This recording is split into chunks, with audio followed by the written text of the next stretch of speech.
Picture चालू करो बे। सुप्रिया जी, कुछ कंपैरेटिव डेटा है जो हम दिखाना चाहते हैं स्मार्टफोन बनाने में कैसे स्मार्ट बना भारत। तो मोबाइल बनाने वाली जो यूनिट्स है 2014 में 2 थी, 2025 आते आते 300 से ज्यादा हो गई हैं। मेड इन इंडिया फोन जो पहले भारत में 26% यूज कर रहे थे, अब 99.3% है।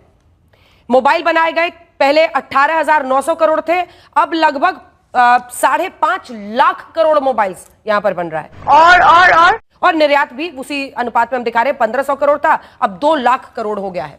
ऐसे ही अगर आप देखें जो रक्षा निर्यात है भारत का, उसमें भी जबरदस्त इजाफा हुआ है। रक्षा उत्पादन जो 44,000 करोड़ के आसपास था 2014-15 में, वो लगभग 1 लाख करोड़ से 1.25 लाख करोड़ से ऊपर हो गया है। ये अगर स्वदेशी का मूवमेंट चल रहा है, लोगों में उछाल आता, आपको नहीं लगता ये सब पॉजिटिव इंडिकेटर्स हैं? और ये स्वदेशी की तरफ जो बढ़ा है मामला, खासतौर पर रक्षा के क्षेत्र में, फोन्स वगैरह के क्षेत्र में, ये एक लंबा प्रोसेस है जो हम लोग पिछले 11 साल से देख रहे हैं और वो जड़ पकड़ रहा है। आइए देखते हैं, मजा आएगा। नहीं, अगर इतनी जड़ पकड़ रहा होता, अगर इतना बढ़िया लंबा अच्छा प्रोसेस होता तो मैन्युफैक्चरिंग का जो पार्ट है जीडीपी में वो बढ़ जाता ना। वो घट क्यों गया 2014 से? आंकड़े तो झूठ नहीं बोलते, ये मेरे आंकड़े तो है नहीं, ये तो गवर्नमेंट ऑफ इंडिया के आंकड़े हैं। अरे बाप रे, ये तो धोती खोल रहा है। 15.6 से घट के 12.3 पर आ गया। बब्बर शेर दहाड़ तो रहा नहीं है। ये तो आंकड़े गवर्नमेंट ऑफ इंडिया के। अगर सब कुछ इतना चंगा सी है तो मैन्युफैक्चरिंग के आंकड़े क्यों नहीं बढ़ रहे? मैं आपको बताती हूं क्यों नहीं बढ़ रहे। क्योंकि जो मोबाइल फोन हम बना रहे हैं उसके लिए हम $23 बिलियन का इक्विपमेंट इंपोर्ट कर रहे हैं। जो हम पहले 2017 तक $3 बिलियन का करते थे, वो $23 बिलियन हो गया। उस पर भी अभी चर्चा करेंगे। लेकिन अंजना जी, मैं मूल मुद्दे पर वापस आना चाहती हूं, और मूल मुद्दा है ये जो ट्रेड डील हुई है, इसका नफा और नुकसान। मैं कुछ सेक्टर्स का नाम ले लेती हूं और उसका फायदा किसको हो रहा है। हमारा टेक्सटाइल और जो रेडीमेड गारमेंट का सेक्टर है वो हिट होगा 50% टैरिफ से। फायदा होगा बांग्लादेश को, वियतनाम को, मेक्सिको को, तमाम ऐसे देशों को, डोमिनिक रिपब्लिक को भी फायदा होगा। डायमंड में फायदा होगा इजराइल को, बेल्जियम को, थाईलैंड को, मेक्सिको को, चाइना को। एग्रीकल्चर और मीट में जिसपे हमारे टैरिफ लग रहा है, पाकिस्तान, थाईलैंड, वियतनाम और कीनिया को फायदा होगा। नहीं, मैं नहीं मानता। लेकिन यहां पर मैं 1-2 बातें आपकी जानकारी के लिए और आपके व्यूअर्स की जानकारी के लिए रखना चाहती हूं। 58 पे रुपया मिला था 2014 में, 88 पर दस्तक लगा रहा है। इधर उधर की बातें मत करिए, रुपए को कहां से कहां तक ले आए, कोई अभी यहां पे बात कर रहा था। और मैं फिर से एक बात बीजेपी से समझना चाहती हूं, जो बीजेपी के प्रवक्ता है या आपके जो बिजनेस एडिटर है, उनसे मैं समझना चाह रही हूं। जब मोदी जी कहते हैं रुपया काला हो या गोरा हो उससे मुझे फर्क नहीं पड़ता, ये कैसे कह सकते हैं? आप इसको समझाइए कि ये काली इकोनॉमी को या दुबई जैसी इकोनॉमी को कैसे प्रमोट कर सकते हैं। और एक छोटी सी बात मैं यहां पे कहना चाहती हूं अंजना जी, एक नेगोशिएटिंग टेबल पर रेप्यूटेशन होती है। हिंदुस्तान की एक साख रही है, हिंदुस्तान की एक रेप्यूटेशन रही है। हिंदुस्तान को डेवलपिंग नेशंस अपना मॉडल मानते थे, इंडस्ट्रियल प्रोडक्शन के चलते, कोऑपरेटिव सेक्टर के चलते, सोशल सेक्टर के चलते। आज कहां है हमारी साख? आज प्रधानमंत्री प्रदीप जी को भी दिखा दीजिए। कुछ कहते हैं, कभी अमेरिका के आगे नतमस्तक, कभी चीन की शरण में। अरे नतमस्तक होते तो ट्रेड एग्रीमेंट हो जाता ना सुप्रिया जी। जोर जोर से बोल के लोगों को स्कीमें बता दे। सुप्रिया जी, ट्रेड एग्रीमेंट हो जाता ना। अब 2 नाव की सवारी आप कैसे करेंगे? एक सेकंड, एक सवाल सुनिए। इतना गुस्सा ठीक नहीं है, सवाल सुनिए। एक सवाल सुनिए ना, एक सवाल, सिंपल सी बात है। अगर ट्रंप के दबाव में ये सीज फायर हुआ, मतलब इसमें तो बेसिक लॉजिक है, अगर उसके दबाव में ये हुआ तब तो हमको ट्रेड डील में बहुत अच्छा सा पास मिल जाना चाहिए था। अगर वो टैरिफ भी 50% लगा रहे तो जाहिर तौर पर भारत नहीं झुका ना। दोनों नाव की सवारी कैसे कीजिएगा?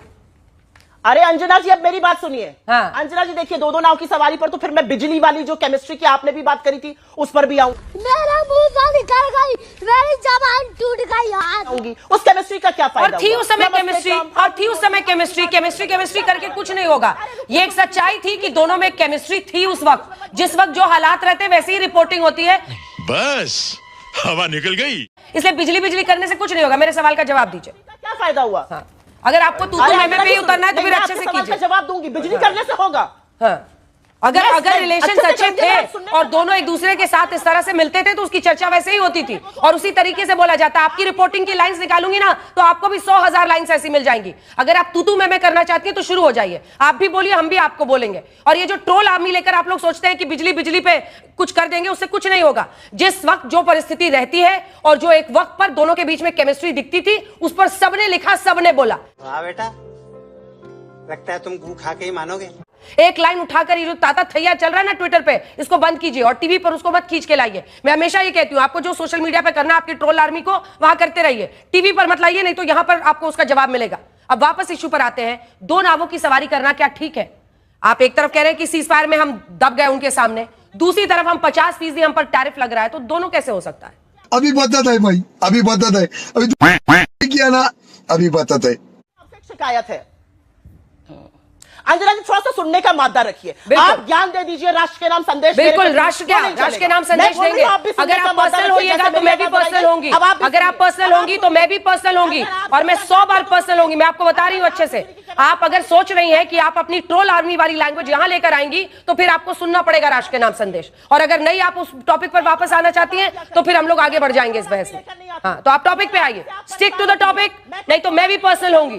Stick to the topic ma'am, stick to the topic ma'am, stick to the topic ma'am. देख रहा है विनोद, प्रधान जी गुस्सा दिखा रहे हैं। सड़क की लड़ाई नहीं है। Please you representing a national party, I am representing a national channel. Topic पे रहते हैं, वही सब दोनों के लिए अच्छा रहेगा। आई डोंट वांट योर ज्ञान, I don't want your 2 cents. मत लीजिए, आई डोंट वांट, मत लीजिए, आपका फायदा भी नहीं होगा। मैं पूछूंगी अगर ट्रेड डील हो बिल्कुल, जिस वक्त जो स्थिति थी उस पर रिपोर्टिंग की और उसी तरह से स्ट्रोक था, नहीं हुई तो मास्टर स्ट्रोक है। अगर हम करें तो करें क्या, बोले तो बोले क्या? तो बीच में मत बोलिए, अब आपको बोलना है बोलिए, जब आप मेरे बीच में बोलिए, मुझे बोलने दीजिए 2 सेकंड के लिए। अगर ट्रेड डील हो जाती तो मास्टर स्ट्रोक था, ट्रेड डील नहीं हुई तब भी मास्टर स्ट्रोक है। तो मीडिया तो जो कर रहा है आपका जो बैकलॉग है ना मीडिया वाला, वो जा नहीं रहा है, इसीलिए आप हेडलाइंस दे रही हैं। आज तक पर बैठी हैं, आज तक पर जो लिखा है सामने लिखा है। मीडिया को लेकर आप अपनी थीसिस कहीं और जाके बताइएगा प्लीज। सुप्रिया जी, मैं सही बता रही हूँ, जवाब देना चाहूंगा। सबका टाइम बर्बाद कर रही हैं आप, अपना भी कर रही हैं और दर्शकों का भी कर रही हैं। ज्ञान मत दीजिए ना, ज्ञान मत बोलिए, ज्ञान तो आप दिन भर बैठ के देती रहती है, बिल्कुल पाक साहब दूसरों पर बैठ के नहीं। ये ट्रोल आर्मी वाली भाषा यहाँ मत लाइएगा, एकदम मत लाइएगा ट्रोल आर्मी की भाषा। बस हवा निकल गई। जाकर वहां ताता थैया करिए ट्विटर पर, और ये दम है तो बोल के दिखाओ, दम है तो सुन के दिखाओ। इस तरह की भाषा मैं टीवी पर इजाजत नहीं दूंगी। आवाज नीचे कीजिए। बहन डर गई, बहन डर गई। मैं तो टैरिफ पे बात करना चाहती थी, लेकिन क्योंकि आपने सवाल पूछा डायरेक्ट मुझसे कि कांग्रेस का क्या स्टैंड है, कांग्रेस का स्टैंड स्वदेशी पर मोदी जी से ज्यादा है। और ये मैं पूरे अपने मनोविज्ञान से बोल रही हूं। ये पिक्चर है मोदी जी की, जिससे कि जनता समझे कि मोदी जी जो स्वदेशी की बात कर रहे हैं वो कितना स्वदेशी का पालन करते हैं। नरेंद्र मोदी जी जो मर्सिडीज की मैबैक गाड़ी में चलते हैं, जो घड़ी मोवाडो स्विट्जरलैंड की लगाते हैं, जो जूता केनिथ कोल अमेरिका का पहनते हैं, जो बोइंग अमेरिका के हवाई जहाज से चलते हैं, जो कपड़ा अरमानी का पहनते हैं। इस सज्जन को क्या तकलीफ है भाई? बड़ा मोवाडो की लगाते हैं, जो पेन मोबला लगाते हैं, जो चश्मा बुल्गारी का लगाते हैं, जो इटालियन कंपनी है, वो स्वदेशी की जब बात करती है तो थोड़ी सी हंसी आती है। प्रधानमंत्री मोदी जी को जो वो समझा रहे हैं, पहले तो प्रैक्टिस करना चाहिए। प्रधानमंत्री मोदी जी को मोबला का पेन, मोवाडो की घड़ी, बुल्गारी का चश्मा, मेबैक की गाड़ी, बोइंग का हवाई जहाज, अरमानी के कपड़े त्याग देने चाहिए। कैसे कैसे लोग रहते हैं यार यहाँ। सर्वप्रथम तो मैं ये कहना चाहती हूं, ये थोड़ा सीरियस डिबेट है और ये थोड़ा सीरियस मुद्दा है, और इसको इसलिए समझना पड़ेगा। मैं 30 सेकंड आपकी इंडल्जेंस चाहती हूं बिना टोके हुए, जैसा कि भारतीय जनता पार्टी के प्रवक्ता के साथ हुआ। अंजना जी, समझना जरूरी है आज क्या हुआ। आज सुबह 9:30 बजे इंडियन स्टैंडर्ड टाइम पर हमारे 66% जो एक्सपोर्ट हम यूनाइटेड स्टेट्स को करते हैं उस पर 50% टैरिफ लग गया। उसमें जेम्स एंड ज्वेलरी है, उसमें टेक्सटाइल है, उसमें रेडीमेड गारमेंट्स है, उसमें मशीन्स है, मैकेनिकल इक्विपमेंट्स है, उसमें कार्स एंड स्पेयर पार्ट्स है, उसमें तमाम फर्नीचर है, बेडिंग है, मैट्रेसेस है, तमाम चीजें हैं। अरे कहना क्या चाहते हो? और उसके चलते हिंदुस्तान की जीडीपी को आज की तारीख में 2,17,000 करोड़ का नुकसान होगा। और यही नहीं अंजना जी, हिंदुस्तान का जो एक्सपोर्ट सरप्लस है, एक बात याद रखिएगा, हमारा यूएस के साथ एक्सपोर्ट सरप्लस है। हम यूएस को ज्यादा बेचते हैं, उनसे खरीदते कम है। हमारा यूएस के साथ टोटल ट्रेड करीब $87 बिलियन का था पिछले साल, वो घटकर $49 बिलियन पर आ जाएगा। इसका सीधा प्रभाव हमारे इन्वेस्टमेंट पर, हमारे एक्सपोर्ट पर, हमारी इकोनॉमी पर, हमारे निवेश पर, हमारे यहां की नौकरियों पर पड़ेगा। बिल्कुल आप बात करिए आत्मनिर्भरता की, आत्मनिर्भरता की बात तो पिछले 11 साल से हो रही है ना। और इसीलिए मैं एक लाइन कहना चाहती हूं, बिना कटाक्ष की ये लाइन है, जब फिसले तो हर हर गंगे, ऐसा नहीं हो सकता है। जब आप आज इकोनॉमिक ट्रबल आया है देश पर, आप स्वदेशी की बात करने लगिए। आपने कितना स्वदेशी को पुश किया, आपने कितना आत्मनिर्भर भारत को पुश किया पिछले 11 सालों में। मैन्युफैक्चरिंग जिसका शेयर 15.3% था, वो 12.6% पर आ गया जीडीपी के। ये आपकी करनी है डेकेडल। असलियत यह है कि आपने पिछले 11 सालों में हिंदुस्तान की निर्भरता दुनिया पर बढ़ाई है। ये बड़ी अच्छी बात कही आप। और ये मैं एक छोटे से आंकड़े के साथ बताना चाहती हूं। चीन की ही बात कर लेते हैं, क्योंकि चीन इसका सबसे बड़ा बेनिफिशियरी होगा। चीन पर हमारी जो निर्भरता थी वो करीब करीब 100 चीन से हम निर्यात करते थे करीब 50 बिलियन डॉलर का, आज हम निर्यात कर रहे हैं 114 बिलियन डॉलर का। 11% इंपोर्ट हमारा पहले चीन से होता था 2014 में, आज वो बढ़कर 17% हो गया है।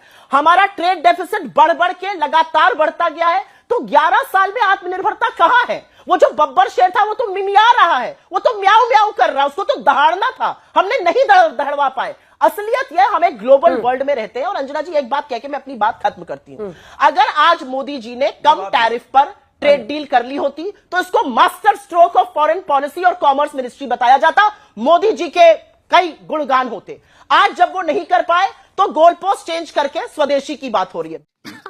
सही पकड़े हैं।